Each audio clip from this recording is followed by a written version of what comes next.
Vamos a empezar así terminamos puntuales. Primero, antes que nada, hoy vamos a ver la clase de fisiología cardiovascular, la segunda parte, el otro día vimos la primera. Lo que les quiero decir que este jueves, que como ustedes sabrán, hay una marcha organizada por la universidad, acá en la Plaza USAE, así que no se va a dar la clase teórica, pero la van a encontrar grabada en el campus, la clase teórica del día, que es de endotelio vascular, ¿no? O sea, nada más quería avisarles eso. Y vamos a empezar entonces con la clase de hoy. Fisiología cardiovascular. Primero, el otro día vimos cómo funcionaba el corazón, los vasos, el volumen minuto cardíaco, cómo se regulaba la frecuencia cardíaca, o sea, toda esa parte la completamos en la primera clase de cardiovascular. Hoy vamos a hablar especialmente de la regulación de la presión arterial, pero previo a hablar de regulación tenemos que saber qué es la presión arterial. O sea, cuando hablamos de presión arterial, ¿qué es lo que se mide habitualmente en la clínica? O sea, es habitual que se mida la presión arterial como control. La presión arterial depende de dos factores principalmente: el volumen minuto cardíaco y la resistencia periférica. El volumen minuto cardíaco ya lo vieron en la clase anterior, vimos que el volumen minuto cardíaco dependía del volumen sistólico, o sea, cuánto volumen se eyecta por cada sístole, y multiplicado por la frecuencia cardíaca nos da el volumen minuto cardíaco. Y la resistencia periférica, que es un factor que depende fundamentalmente del grado de vasoconstricción o vasodilatación de las arteriolas. Las arteriolas, ¿recuerdan dónde están ustedes de anatomía? ¿Dónde están las arteriolas? En toda la rama arterial, ¿a dónde están las arteriolas? ¿Cerca de qué? Están las grandes arterias, se ramifican, y después, ¿antes de qué están las arteriolas? Antes de los capilares. Los capilares ya son los vasos que no tienen músculo liso, o sea que tienen otras funciones, pero no tienen músculo liso. Entonces, las arteriolas, esos son los vasos de resistencia, los otros son de conducción. Las arteriolas son los vasos de resistencia, que depende de que haya factores vasoconstrictores o vasodilatadores o del equilibrio de ambos, va a ver el grado de vasoconstricción que van a tener eso. Y eso va a estar representado por la resistencia periférica, fundamentalmente depende de eso, aunque depende de otros factores también, como la longitud de los vasos. Imagínense que la longitud de los vasos es constante, o sea, no cambia demasiado salvo que suceda algo, y de la viscosidad de la sangre. Y la viscosidad de la sangre también más o menos es constante, salvo que pase algo, y depende del número de glóbulos rojos. La viscosidad, no estoy hablando de osmolaridad, estoy hablando de viscosidad. Entonces, esos factores los consideramos constantes, o sea que la resistencia periférica depende fundamentalmente del grado de vasoconstricción o vasodilatación, o sea, del radio de esas arteriolas. La presión arterial, entonces podemos hablar de una presión arterial sistólica y una presión arterial diastólica, la mínima y la máxima que estamos acostumbrados nosotros a hablar en la clínica, sistólica y diastólica. Y también hablamos de una presión arterial media, que muchas veces, sobre todo en los trabajos publicados, aún en trabajos de clínica publicados, se van a encontrar con este parámetro, que es la presión diastólica más 1/3 de la presión diferencial, o sea, sistólica menos diastólica, que en realidad esta sistólica menos diastólica es la presión de pulso. Entonces, esa es la presión arterial media, que es presión diastólica más 1/3 de la diferencial, y esta es la presión de pulso, como les dije recién. Entonces, la presión arterial se genera por la eyección de sangre del ventrículo hacia el sistema arterial. Entonces, vamos a hablar fundamentalmente hoy del sistema sistémico, o sea, que sale de la aorta en adelante, ¿no? Al final vamos a hablar un poco de las características también del sistema pulmonar. Y depende, la presión arterial que finalmente tenga esa arteria va a depender de varios factores, algunos relacionados con la distensibilidad que se usa mucho la palabra en inglés, se utiliza mucho hasta en escritos en castellano la palabra compliance, ¿no? Pero es la distensibilidad. ¿Qué capacidad tiene esa arteria aorta de distenderse ante la salida de sangre?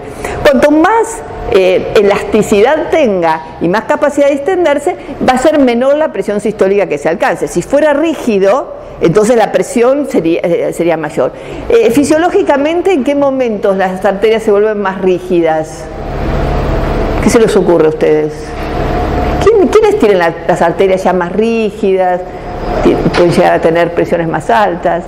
Con el envejecimiento, claro, con el envejecimiento, así como suceden cambios en muchos tejidos, también sucede eso. Entonces, esa distensibilidad, cuando la sangre se eyecta, se distiende esa arteria, la presión sistólica se mantiene en valores normales, y cuando vuelve a tomar su calibre, una vez pasado en la sangre, a tomar su calibre, ahí nos va a indicar la presión diastólica. Entonces, de alguna manera, la presión diastólica mantiene un valor porque hay energía que le da la arteria cuando vuelve a su calibre normal. Entonces eso nos permite que haya una diferencia adecuada. La sangre, la sangre es eyectada por cada sístole, y además que la presión, entonces por todo lo que les expliqué, la presión en las arterias es pulsátil. Y cuando hablamos de pulsátil hablamos de esto. O sea, esto es lo que pasa en el ventrículo, eso ya lo vimos y estuvimos viendo el ciclo, ¿no? Entonces a partir de acá, fíjense lo que pasa, es pulsátil, una presión mínima, una presión máxima, una presión mínima y presión máxima, por cada sístole va sucediendo esto. Y fíjense qué es lo que pasa con la presión a medida que avanzamos en todo este circuito arterial. La presión va disminuyendo hasta llegar a unos valores aproximadamente 40. Entramos en los capilares, cuya función es de intercambio fundamentalmente, y además como tienen células endoteliales ya van a saber que tienen un montón de funciones endocrinas también. Eso lo van a ver en la clase del jueves que les van a subir. Y después sigue bajando la presión durante todo el recorrido de los capilares, continúa bajando, finalmente llegamos a las vénulas y las venas, donde la presión ya es por debajo de 20 milímetros de mercurio, y finalmente la aurícula derecha, que generalmente es alrededor de 0, y puede llegar a ser negativa cuando la aurícula está dilatada. O sea que eso va a generar también que una fuerza de la sangre, como hablábamos el otro día, a volver, ¿no? Entonces, los valores normales de presión arterial, no tengo una diapositiva ahí, pero se las voy a escribir. Los valores normales de presión arterial se consideran 120 milímetros de mercurio de presión sistólica y de presión diastólica 80 milímetros de mercurio. ¿Ustedes calculan que todos ustedes deben tener esta presión? ¿Igualitos todos 120, 80? No. Y son todos normales. O sea que en realidad se hace, cuando se determinan estos valores, se hace lo que ustedes ya deben haber visto en otras cátedras, una curva de Gauss. Y se dice, la curva de Gauss es esta, supongamos que están midiendo presión sistólica, y dice, el mayor porcentaje de personas normales tienen una presión de 120 milímetros de mercurio, ¿no? Sí, acá hay personas normales y acá hay personas normales. ¿Hasta cuánto se considera normalidad? Para abajo no es patológico, presiones bajas, pero para arriba sí, y se considera normal una presión hasta 139 milímetros de mercurio. Esto ya es borderline, ¿no? Estamos en el borde, o sea, el médico va a empezar a mirar a esa persona que tiene esta presión, pero pasado esto se considera, y la presión de 89 milímetros de mercurio. Entonces, pasados estos valores, cuando son mayores que estos valores, las presiones, se considera que empieza una patología que es la hipertensión arterial, ¿no? Que, bueno, no nos vamos a meter en patología, pues ya lo van a ver cuando vean fisiopato, pero bueno, es eso, esos son los valores. Y esto era lo que yo un poco les quería indicar, que en realidad ese no es que todas las personas tengan iguales, sino que hay un rango, ¿no? Hay un rango de presiones. Sí consideramos los valores que no son normales. Entonces, lo que vamos a ver, ¿Qué significa esto? Que una persona que tiene un valor determinado de presión y se queda estancado y si sigue normal va a ser así, no. Durante el día aparecen factores que van a tratar de mover esa presión arterial a valores más altos o más bajos, cualquiera. Por ejemplo, estoy acostado y me levanto, ya ahí le puse un factor que va a tener que volver a regular esa presión para poder mantenerla. O corro, entonces también voy a tener que regular. O sea, permanentemente existen mecanismos de regulación de la presión arterial. Ustedes ya hace unos cuantos meses que están cursando fisiología y siempre el tema de regulación es importante, incluso los que dieron parcial seguramente vieron que el tema de regulación es una de las cosas más importantes que hay en fisiología, saber cómo funcionan y cómo se regula, ¿no? Y eso es lo que vamos a hablar hoy, qué pasa cuando la presión aumenta o disminuye. Entonces, fíjense que se necesita que haya mecanismos que actúen rápidamente, porque si yo me levanto de la cama y me levanto, lo primero que voy a tener un cambio de postura, entonces voy a tener un retorno venoso inadecuado, a lo mejor en ese momento. Si no fuera inmediato la corrección, si la corrección no fuera inmediata, lo más probable es que me termine cayendo. O sea, tiene que haber correcciones inmediatas, y cuando inmediato hablo de segundos. Entonces, hay regulaciones que son muy rápidas, que se dan en segundos, que llamamos a corto plazo, y que son generalmente nerviosos, son mecanismos nerviosos, que ahora los vamos a ir explicando, en lo cual están relacionados el reflejo presorreceptor, el reflejo quimiorreceptor, el reflejo atrial y la isquemia del sistema nervioso central. Entonces, esto es con respecto a los de corto plazo. Los de largo plazo en general son los humorales, que también los vamos a ver en la clase, que empiezan a actuar un poquito más lentamente, pero que siguen actuando más tiempo. Estos desaparecen inmediato que se va el estímulo, porque tienen que subir la presión arterial. Cuando el estímulo se va, desaparece la acción esta. Entonces nosotros necesitamos que haya mecanismos que sigan actuando a largo plazo haciendo las correcciones.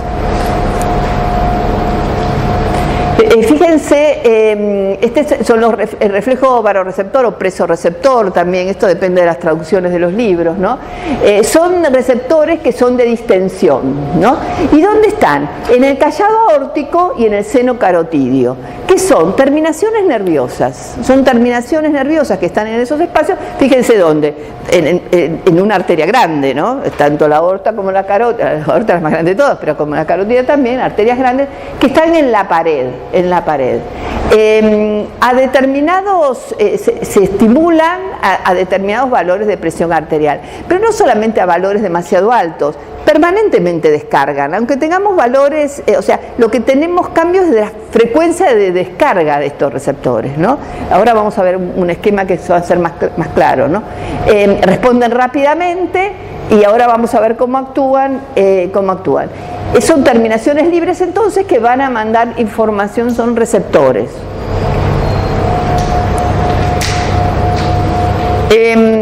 Estos receptores, fíjense, si miran acá este gráfico, este esquema está en el libro de Guyton y es histórico y se repite en otros libros también. Fíjense los receptores cómo actuaron rápidamente, ¿no? Fíjense cómo actúan rápidamente, en segundos ya actúan los varoreceptores, los presorreceptores o varoreceptores y los quimiorreceptores que actúan. Y los otros empiezan a actuar, pero lo van haciendo más lentamente. Pero estos después su efecto se va perdiendo. Bueno, esto es el reflejo presorreceptor. Se inicia en esos receptores que están en el callado aórtico y en el seno carotidio y que la información van por el glosofaringio y el nervio vago al núcleo del tracto solitario, a nivel central, que está en el bulbo. Entonces, esa información va al centro, este es el centro vasomotor, al centro inhibitorio, y el inhibitorio está relacionado por circuitos neuronales con el excitatorio. Y esos regulan la descarga simpática. En este caso, cuando la información va al núcleo motor dorsal del vago, la misma información que mandan de acá, ¿no? va a regular la descarga parasimpática. Si vemos esto, decimos, supónganse que aumenta la presión arterial dentro de valores, se va para valores más altos, ¿no? lo que pasa? Manda la información, descarga este presorreceptor, descarga a una determinada frecuencia. Entonces, cuanto mayor es la presión, a mayor frecuencia. Le manda la información acá al núcleo tracto solitario a través de circuitos neuronales. Esa información positiva, esa estimulación, llega al centro inhibitorio. El centro inhibitorio, ¿qué hace? Está activado el centro inhibitorio, con lo cual, por sus circuitos neuronales con el centro excitatorio, inhibe al centro excitatorio. ¿Y qué va a pasar? Va a disminuir la descarga simpática. Como yo siempre les digo, en fisiología todo es lógica. La lógica es que se inhiba la descarga simpática por todos los efectos que tiene de aumento de presión. Entonces, con respecto a esto, esa misma información va al núcleo motor del vago, lo activa, porque es un estímulo activante, lo activa y lo que genera es aumento de la descarga parasimpática. Lo primero que vamos a ver es disminución de la frecuencia cardíaca. Si disminuyo la frecuencia cardíaca, lo que voy a tener es una disminución del volumen minuto cardíaco y eso va a disminuir la presión arterial, porque era uno de los factores. Acuérdense, ¿no? Presión arterial era igual a volumen minuto cardíaco por resistencia periférica. Con respecto a la resistencia periférica, recuerden que el sistema simpático, eso también lo saben, en la mayor parte de los vasos produce vasoconstricción, o sea, si está inhibido va a haber menos vasoconstricción, y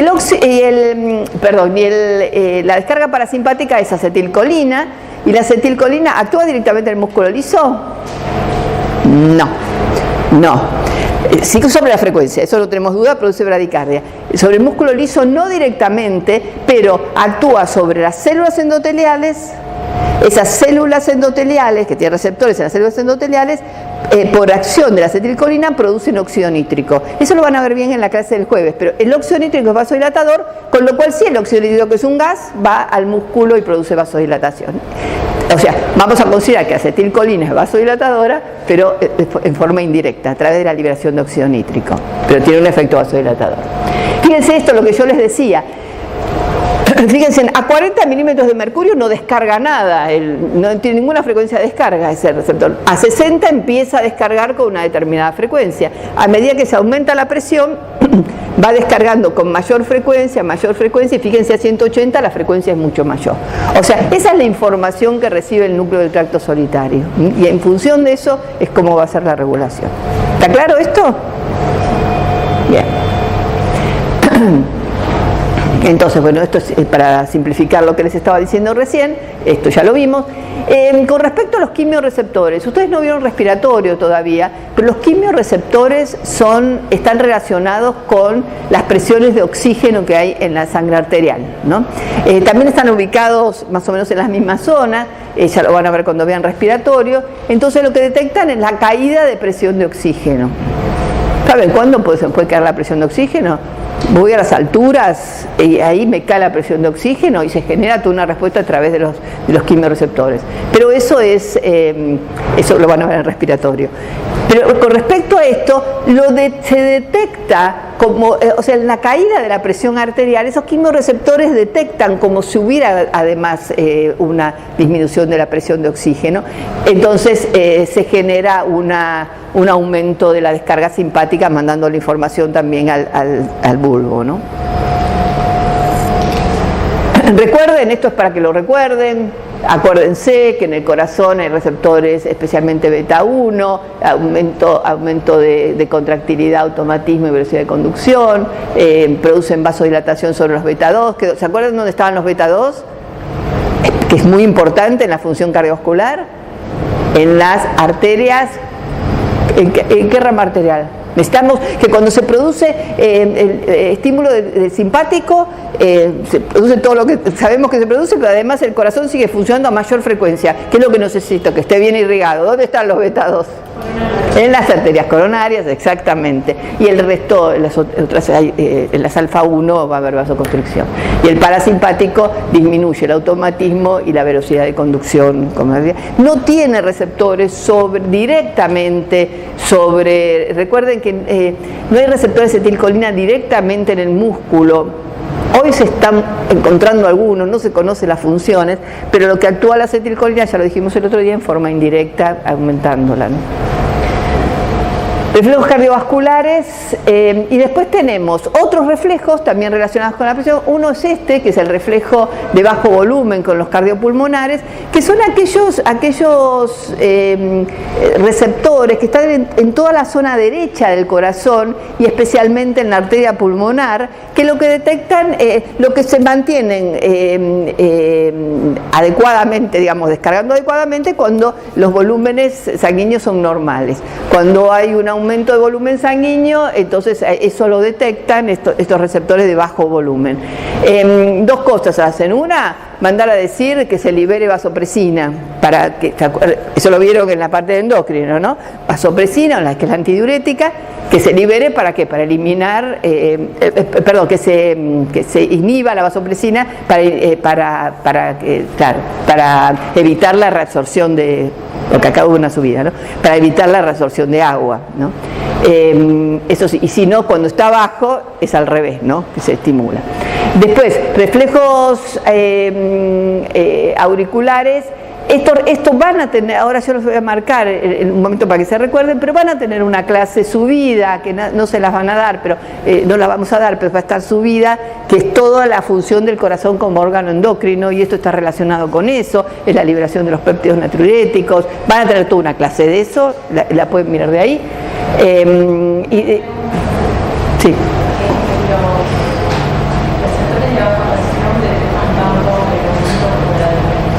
¿Detectan tanto? Detectan tanto el aumento como la disminución del volumen. Son receptores que se mantienen cuando el volumen está bajo. Cuando aumenta el volumen es ahí donde responden.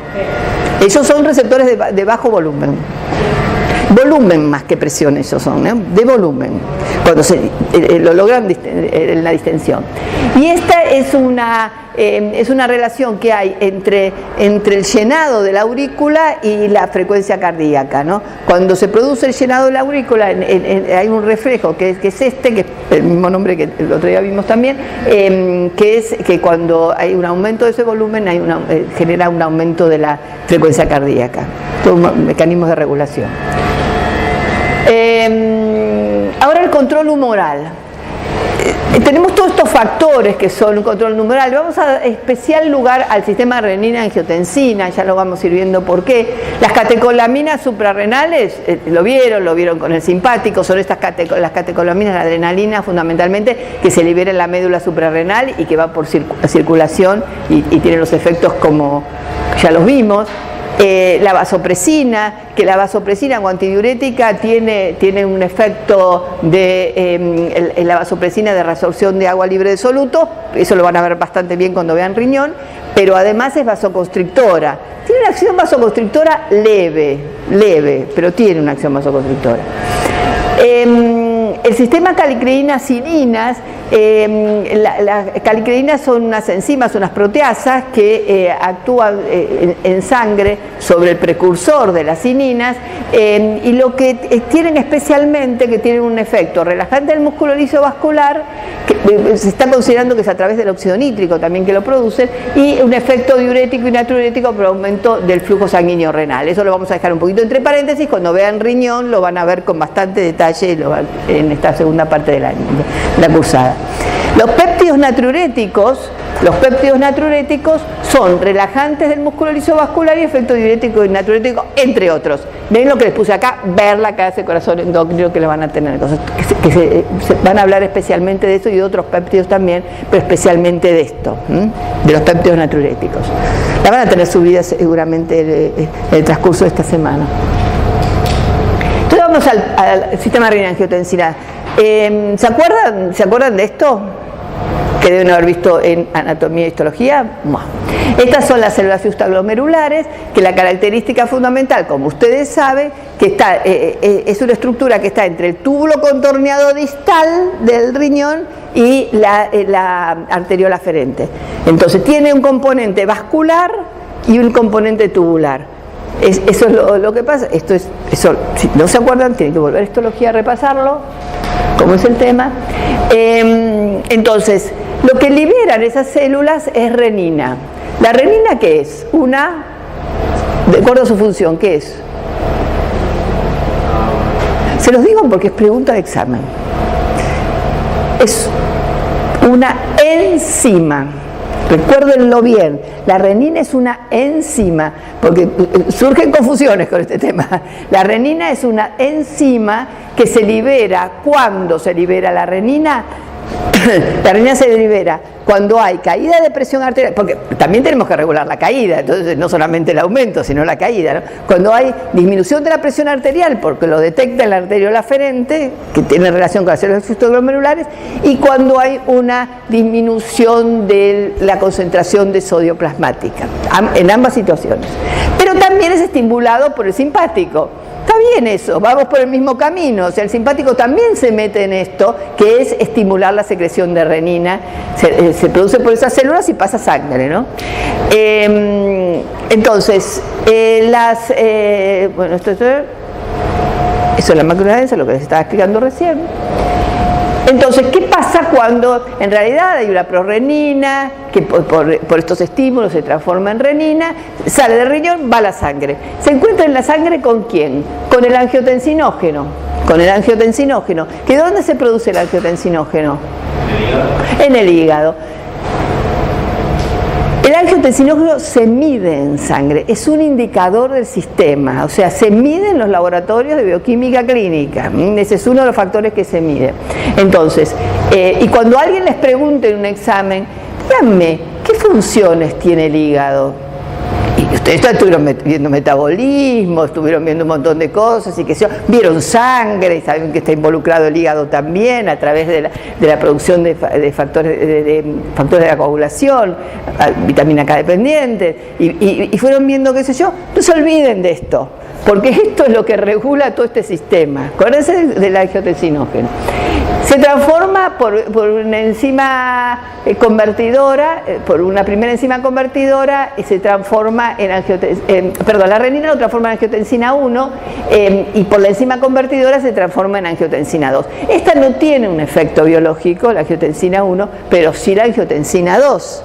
Que ahora vamos a ver los efectos que tiene, pero va a estar relacionado. Si esto se estimula cuando baja la presión, seguramente la angiotensina 2 va a tener efectos para subirla, ¿no? Bueno, y la angiotensina 2 actúa sobre los receptores AT1 y AT2, que encontramos en diferentes lugares, y además, esto es importante, porque esta enzima convertidora, esta cosa que uno dice es de qué manera la investigación básica, digamos, repercute, lo que se hace en investigación básica en un laboratorio repercute en la clínica. Este es un caso muy interesante. Los inhibidores de esta enzima, los inhibidores de enzima convertidora, es uno de los fármacos de elección en el tratamiento de la hipertensión arterial. ¿Por qué? Porque corta este sistema. Entonces, si algunos tienen sus casas, gente que tal, los que terminan con PRIL, los PRILes son todos inhibidores de enzima convertidora. Y además, no solamente eso, que esto se descubrió en un laboratorio con venenos de víbora, en realidad se hizo en Brasil, se descubrió con eso, pero digamos, después de ahí se terminó trasladando a la clínica. Y también se trasladó a la clínica los bloqueantes de los receptores AT1, porque los receptores AT1 son los que tienen ese efecto, vasoconstrictor especialmente, y de reabsorción de aumento de presión arterial por ser vasoconstrictora. Entonces, este bloqueo de estos receptores también hay medicamentos ya que hace bastante tiempo que se utilizan para la hipertensión. Después aparecen otros miembros de todo este grupo que los van a ir viendo de a poco, vamos a hablar algo de esto, pero los van a ir viendo de a poco a medida que avancemos. Angiotensina 2, el potente vasoconstrictor. Siempre se dijo que es uno de los más potentes vasoconstrictores. Tiene un efecto inotrópico positivo, o sea, sobre la fuerza cardíaca, pero cuando está muy activado este sistema, lo que puede producir es aumento del espesor de la pared, o sea, que puede producir hipertrofia, ¿no? favorece la liberación de catecolaminas, inhibe la recaptación de noradrenalina, estimula la síntesis y liberación de aldosterona, muy importante ese mecanismo, porque dijimos, la renina se puede liberar cuando está bajo el sodio, y la aldosterona ustedes ya la vieron cuando vieron endocrino. Es uno de los estímulos para liberar aldosterona, es la angiotensina 2, entonces se libera en la corteza suprarrenal, actúa en la última porción del túbulo contorneado distal, y lo que produce es reabsorción de sodio y cloruro. O sea que en realidad ese es un mecanismo que también va a favorecer, porque si yo aumento la reabsorción de sodio y cloruro y hubo baja de presión arterial y aumento el volumen plasmático, eso también me va a ayudar a que aumente la presión arterial, porque va a estar actuando acá en el volumen minuto cardíaco. Favorece también la excreción tiene algún efecto también sobre la excreción, no es tan importante sobre la expresión densitoidética, favorece la síntesis también de prostaglandinas, algo les van a hablar cuando vean endotelio de las prostaglandinas, y activa la proliferación celular. Si el sistema renina-angiotensina está permanentemente activado, lo que va a empezar a impactar y va a producir hipertrofia del ventrículo izquierdo, ¿no? Pero eso, bueno, son cosas más patológicas. Yo le doy ejemplos de patología, pero ustedes la fisiopatología la van a ver después de nosotros, ¿no? Cuando terminen acá. Fíjense, ¿cuál es el efecto que tiene cuando actúa la angiotensina en los receptores AT1? Tiene el efecto vasoconstrictor, renal y sistémico, reabsorción renal de sodio aumentada por de la aldosterona, activación de citoquinas inflamatorias, crecimiento también del músculo lisovascular, aumenta el estrés oxidativo, produce disfunción endotelial y aumenta aumenta el inhibidor del activador del plasminógeno, que acá me quedó, no sé por qué, se los voy a corregir después la estos son cuando son exagerados los cosas. O sea, hay que pensar que es un sistema importante porque nos permite vivir.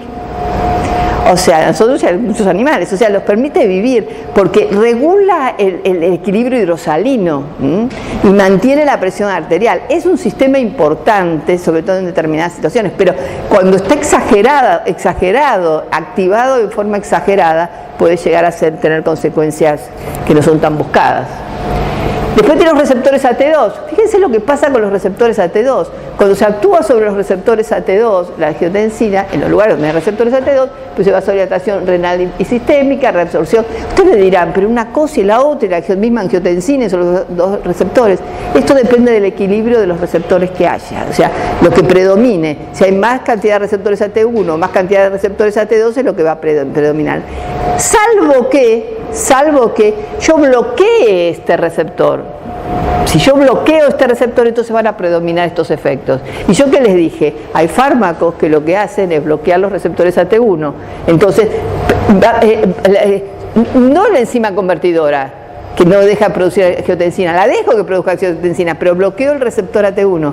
Entonces, bloqueo esto, pero me está sucediendo esto, que son los efectos opuestos. Eso lo van a estudiar mucho cuando vean farmacología, ¿no? Que les van a hablar bastante de este tema.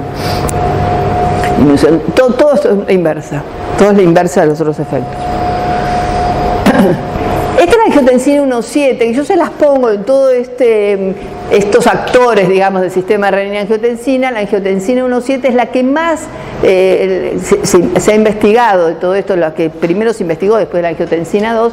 Actúa sobre receptores que se llaman receptores MAS, tiene efectos vasodilatadores, hipotensores, antifibróticos. Fíjense, lo opuesto que la angiotensina 2, tiene efectos antioxidantes, es mediado también por otros factores como la bradicinina y la liberación de factores. Yo no se los expliqué en la curva, pero acuérdense del sistema bradicinina-cininas, que la bradicinina es una cinina que se produce en diferentes lugares, en la sangre, y es activada por ¿se acuerdan el factor 12 activado, cuando todo el circuito de la coagulación? Bueno, ese activa esas enzimas que producen bradicinina y son vasodilatadores, o sea, tiene un efecto vasodilatador, algo les había dicho, yo creo que pasó la diapositiva, pero acuerden que es es importante que la angiotensina se considere que es mediado por esta bradicinina, que es una cinina vasodilatadora, ¿no? Y liberación de... Factor 2 activado. Sí. La liberación de factores vasoactivos, prostaglandinas, óxido nítrico, etc. Induce vasodilatación de las arteriolas eferentes y aumento del filtrado glomerular. Y aumenta la diuresis y la natriuresis. Es interesante, ¿no? Porque el óxido nítrico se descubre a fines de los 80, el siglo pasado, pero no hace tanto, a fines de los 80. Y fíjense que incluso los libros que uno encuentra antes de esas fechas, los libros de fisiología, no lo consideran. Y hoy es el óxido nítrico que actúa en un montón de mecanismos, ¿no? Antes también actuaba en un montón de mecanismos, simplemente que no lo conocíamos. Inhibe la proliferación del músculo lisovascular. ¿Con qué está relacionado esto? ¿Por qué tanto con inhibe la proliferación del músculo lisovascular? Porque las alteraciones en el músculo lisovascular lo que produce finalmente es el inicio de las placas ateromatosas generadas en la aterosclerosis. O sea que esas placas con otros factores, que son también colesterol y una serie de factores, pero esa proliferación del músculo liso puede estar relacionada con la formación de placas, ¿no?, dentro de los vasos. Entonces, esos son los mecanismos que tenemos para regular la presión arterial. Ustedes no sé si algunos ya tuvieron seminario porque veo que estaban hablando con la jefa, pero bueno, esta semana van a estar viendo bastantes cosas de estas. Entonces dijimos, el sistema arterial, llegábamos hasta las arteriolas, que eran los vasos de resistencia, y después viene todo la microcirculación. Y la microcirculación tiene características comunes en muchos tejidos, pero también hay algunos órganos o tejidos que es totalmente diferente, ¿no? Entonces, cuando tengamos que hablar de microcirculación, es esto lo que vamos a hablar. Vamos a hablar de lo que sucede en los capilares. Esto es histología otra vez, ustedes lo tienen que haber visto en histología. Recuerden que la diferencia que puede haber entre los capilares es las fenestraciones, ¿no? Hay capilares que son muy cerrados, las células endoteliales están muy cerradas y es muy difícil que atraviesen la sustancia, como pasa con la parrematocefálica, por ejemplo, ¿no? O sea que es muy difícil. Otros que son muy abiertos, como pasa, por ejemplo, en el hígado, donde las sustancias pasan los capilares sin demasiadas dificultades. O sea, eso es un poco lo que hace, y el pase de sustancias a través de los capilares va a depender de qué, de las propiedades de las membranas, ¿no? O sea, así como vieron al principio, el primer seminario, lo que fuera, todo aquello que podía atravesar la membrana pasa lo mismo. Y muchas veces también lo hacen, además de la permeabilidad que tengan, lo hace a través de vesículas que pueden llegar a tomar externamente alguna sustancia y llevarla y soltarla del lado interior, no del lado de adentro. Esto es histología. Bueno, y acá era lo que hablábamos, ¿no? Están los esfínteres precapilares, que estarían ubicados acá, acá. Los esfínteres yo tengo la pantalla de arriba que quiero torcer. Los esfínteres precapilares entre las arteriolas y todo el sistema capilar, y después vienen las venas, ¿no? Después vienen las venas. Las vénulas vuelven a tener músculo liso. O sea, el único lugar donde no hay músculo liso es en los capilares. En las venas, desde las pequeñas venas ya tienen músculo liso. Entonces, lo que sucede es que si se contrae más el esfínter precapilar, va a haber menos irrigación a lo largo de todo ello. Y en algunas situaciones es conveniente hacerlo, y en otras situaciones es conveniente que haya vasodilatación. Ahora vamos a ver algunos ejemplos de esto. Entonces, ¿cómo se regula la cantidad de sangre que llega a todo el sistema capilar? ¿Cómo se regula? Hay una teoría miogénica y una teoría metabólica de la regulación. La regulación de esto, ¿no? De este esfínter precapilar, de alguna manera va a regular la circulación acá adentro. No es lo mismo acá, lo que pasó acá, que lo que pasó acá, que dejó de pasar, disminuyó el flujo, ¿no? Capilares. Entonces, hay una autorregulación del flujo capilar que se da a determinadas presiones. En determinadas presiones, esto lo van a ver, este gráfico va a ser igual al que van a ver en riñón y que van a trabajar mucho en riñón cuando vean, ustedes se acuerdan que el riñón es el glomérulo y ahí es donde se filtra. Y esto es muy importante a nivel renal sobre todo, que hay unas presiones donde el flujo sanguíneo se mantiene constante, porque si esto fuera una línea así, ¿qué pasaría? O sea, cualquier modificación de la presión me estaría modificando eso, y eso no es así. Hay toda una zona de valores de presión donde el flujo sanguíneo tisular se mantiene constante. Y esto es lo que se llama autorregulación y se debe a algunos mecanismos que ahora vamos a explicar. Entonces, durante todo este periodo, los cambios de la presión, fíjense que son bastante importantes, el cambio de la presión no va a modificar el flujo sanguíneo. Y esto evita que ante determinadas bajadas o subidas rápidas de la presión, por alguna razón, se nos complique esto, porque entendamos que el funcionamiento de los órganos y de los tejidos va a depender de la cantidad de sangre que le llegue, o sea, porque le va a llevar el oxígeno, le va a llegar los nutrientes, le va a llevar los metabolitos que se producen en el tejido, etc. Esto es una teoría, es la teoría miogénica. Supónganse que hay un pico de presión arterial, o sea, un aumento brusco de la presión arterial. Entonces, cuando se produce este aumento brusco de la presión arterial, se distiende la pared de la arteriola o del esfínter precapilar, se distiende y ese golpe de distensión hace que se estimule la contracción de ese músculo liso y lo cierran. Puede llegar a cerrarlo completamente el esfínter precapilar, depende del valor que tenga la presión. Entonces, se supone que el estiramiento del músculo liso se produce apertura de canales de sodio, es una respuesta mecánica que está pasando.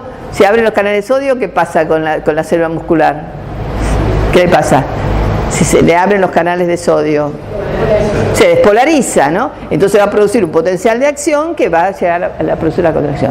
Entonces, la apertura de los canales de calcio, también voltaje dependientes, porque va cambiando el potencial de membrana de esa célula, aumenta la concentración de calcio y hay una fosforilación de la cadena liviana de la miosina que hace que se contraiga. O sea, fíjense que es un estímulo que es nada más el aumento de presión arterial, el aumento brusco de presión arterial. Lo que supone que también la apertura de esos canales de sodio estaría relacionado con la matriz extracelular, que lo que sería que al producirse la tensión, esta sería la matriz que está conectada con el canal. Entonces, que al producirse la tensión hay un estiramiento de esa matriz y eso hace que se abra el canal. Esta es una teoría con respecto a esto, pero en realidad sucede que cuando aumenta la presión, aumenta el estiramiento de la pared y se despolariza el músculo liso. Entonces, al abrirse este canal, va a entrar el sodio, va a haber una despolarización, va a cambiar el potencial de membrana, se van a abrir los canales de calcio voltaje dependientes y se va a producir la contracción. Eso piensen que es un mecanismo de protección. Por ejemplo, si yo no tuviera este mecanismo a nivel del sistema nervioso central, cualquier pico de presión impactaría sobre los capilares. Los capilares son paredes que, o sea, no tienen músculo liso, son delgadas, o sea que cualquier fuerza extrema los puede llegar a romper. Entonces, muchas veces los ACV que se producen, los accidentes cardiovasculares, cerebrovasculares que se producen, muchas veces son isquémicos, porque en realidad no se rompe nada, pero esto se ha cerrado tanto que no permite, que no le llega la sangre a una parte, digamos, del tejido. Ahora, si no se cerrara, lo más probable es que se rompa, o sea que es un accidente cerebrovascular hemorrágico, ¿no? O sea que hay una diferencia. O sea, esos mecanismos de protección de los capilares para que no se rompan cuando aumenta la presión. Después puede ser, hay diferentes regulaciones metabólicas, que aumento del potasio extracelular, metabolitos tisulares o iones. La adenosina, yo creo que se los dije a ustedes el otro día y si no se los digo a ustedes, porque di ayer una clase también de cardio de otra gente, entonces no sé a cuál se los había dicho, pero la adenosina, ¿de dónde viene la adenosina?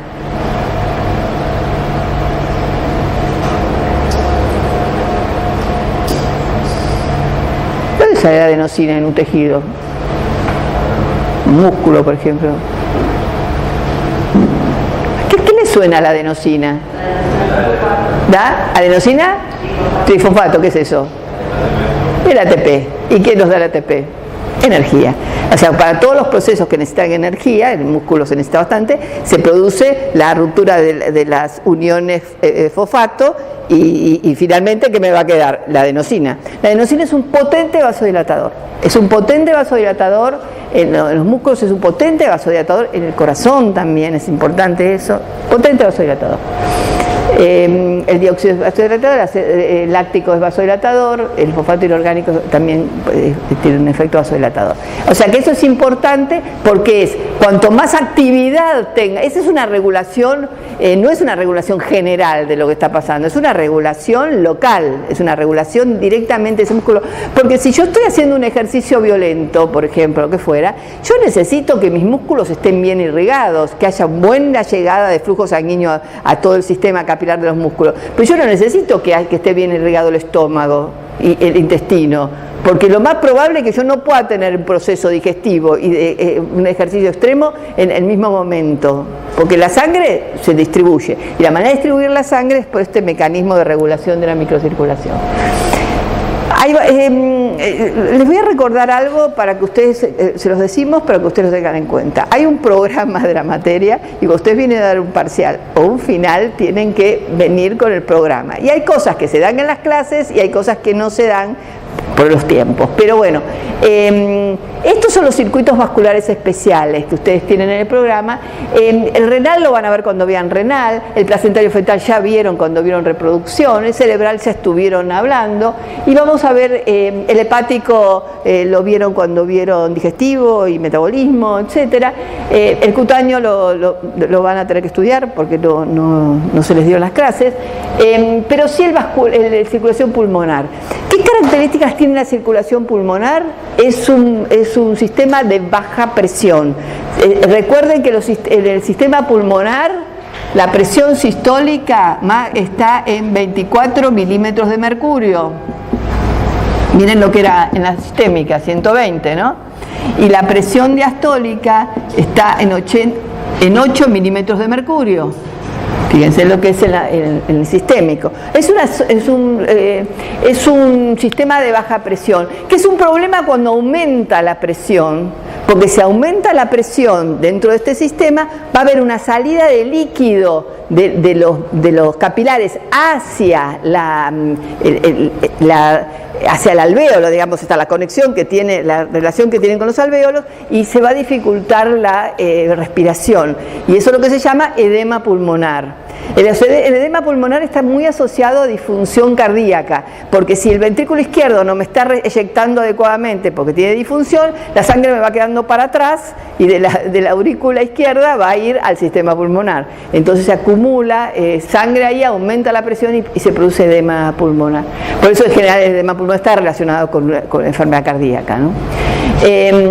La función de intercambio gaseoso, funciones metabólicas. Una función metabólica, por ejemplo, la acción de la enzima convertidora. La enzima convertidora está en las células endoteliales, en la membrana de las células endoteliales, y entonces al pasar la angiotensina 1 por ahí se transforma. Lo que pasa es que esto lo tienen que haber visto en histología, está muy pegado, digamos, la membrana del alvéolo con los capilares pulmonares.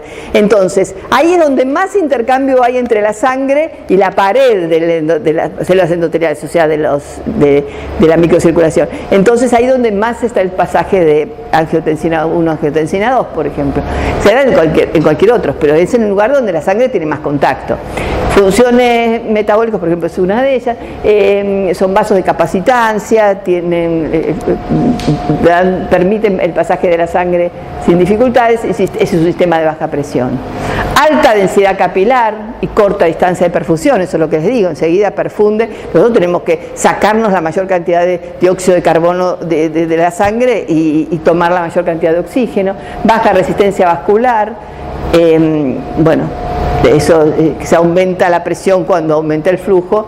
Entonces, y la vasoconstricción hipóxica permite adaptar la perfusión a la ventilación en cada región, porque lo van a ver, yo no quiero meterme mucho en esto porque de la función de los pulmones se los van a hablar la semana que viene en respiratorio, pero acuérdense de esto que es la característica que tiene la microcirculación. Opa. Circulación coronaria. Chicos, ténganlo claro. Cuando les preguntes cuál es la circulación del corazón, es la circulación coronaria, que no tiene nada que ver, tiene por la sangre, pasa también por ahí, pero es con la sangre que circula por el corazón, o sea, que la que estábamos hablando de la eyección, entonces no tiene que ver, pero ese músculo que se contrae, con suerte, 70 veces por minuto, con suerte, pues puede ser 100 también, 70 veces por minuto, necesita una irrigación perfecta, porque si no, no tiene ni los nutrientes ni el oxígeno y no se le llevan los metabolitos, ¿no? Entonces, ese es el sistema coronario. Directamente, acuérdense de anatomía, directamente sale la aorta y de ahí, apenas está la aorta cerca del corazón, ya ahí sale la rama de las arterias coronarias, o sea, está bien oxigenado. Tiene flujos basales entre 70 y 80, puede llegar a aumentar hasta 300 y 400 mililitros por minuto por 100 gramos, o sea, fíjense que puede haber un aumento exagerado, como por ejemplo cuando estamos haciendo una actividad física exigente, ¿no? Viene de la aorta, y además después la sangre venosa también drena por el seno coronario a la aurícula derecha, o sea, la sangre que se irrigó todo el corazón vuelve como todo otro sistema a través del sistema venoso que tiene este sistema el corazón. Circulación coronaria, cede el oxígeno en una alta frecuencia para mantener la demanda cardíaca. Tiene 20 veces mayor demanda de oxígeno que el músculo esquelético en reposo. El corazón nunca está en reposo, entonces tiene mucha más demanda porque es permanente contraciéndose. Alta densidad de capilares, fíjense que tienen entre 3.000 y 5.000 por milímetro cuadrado, un capilar por cada miocito, fíjense lo que es la característica de esta irrigación. Alta eficiencia en la liberación de oxígeno. El miocardio extrae el 65-75% de oxígeno de la sangre coronaria, mientras que otros tejidos solo extraen el 25%, o sea que cuando la sangre arterial llega a cualquier otro tejido, ese tejido extrae más o menos un 25% del oxígeno. El corazón extrae casi un 65-75% del oxígeno. Por eso es el que más sufre una hipoxia también, ¿no? Vasodilatadores, hay vasodilatadores como el óxido nítrico, porque están en las células endoteliales, se producen las células endoteliales que están en esta circulación. La adenosina, como hablábamos hoy, que nos viene del ATP, hay mucha producción de adenosina. Y agonistas, alfa-agonistas, esos son los que usan agonistas, los que tienen el mismo efecto. Y antagonistas, los que tienen efecto contrario, ¿no? Que los bloquea. Entonces, agonistas beta-adrenérgicos, porque tiene receptores beta-adrenérgicos el sistema coronario. El sistema coronario no va a haber vasoconstricción del sistema coronario, siempre es vasodilatación, incluso cuando se descarga simpático. Y acá se acabó. Bueno, espero que hayan entendido, que les resulte, algunos ya tuvieron seminarios, a lo mejor les resultó un poco más llevadero, pero les queda la clase, hay dos, una es la clase que yo les dije de corazón endocrino, de los péptidos, mírenla, es importante, se las van a tomar. Perdón, antes que me olvide ahora te dejo. Y la segunda es que va a haber otra clase subida, que ya se les va a comunicar, que va a ser del sistema nervioso. Hay un sistema nervioso propio del corazón que está en estudio, que hay algunas evidencias, que es una cosa muy muy nueva, que no la van a encontrar en los libros, que también va a haber subido una clase en algún momento, creo que no está subida todavía. Eso, y la de endotelio, que va a estar subida porque no la van a tener el jueves. ¿Sí?